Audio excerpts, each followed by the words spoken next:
Well, the Gators have a strong defense too, number 3 in scoring defense. So how do the Gators stop Jalen Hurts and this Bama offense?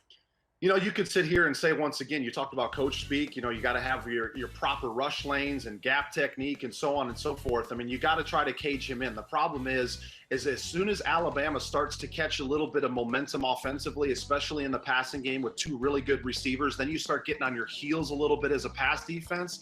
And that's when Jalen Hurts starts to really take advantage with his legs. I mean, that's the added dimension that he brings this year that's not really there traditionally for Alabama. Even this game last year, you got to remember, it was Alabama in Florida in the SEC championship game last year, but it was Jake Coker as the quarterback. He is not a running threat. So Florida didn't have to think about that. They still got beat by 14 points in that game. I was calling the SEC championship game last year. So you got to try to cage him in. You got to have your pass rush coming from the outside in. Sometimes you might have to think about using a spy, which means it's a linebacker that his only job, or a strong safety, his only job is to watch after the quarterback.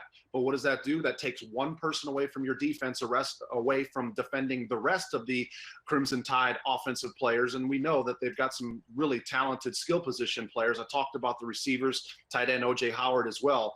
But you're going to have, again, it goes back to that chess match. What are you going to try to take away? Is it the run game? Is it the pass game? Is it Jalen Hurts? And Florida's going to probably find out within the first quarter where Alabama's trying to attack them, and they'll have to make the appropriate adjustment.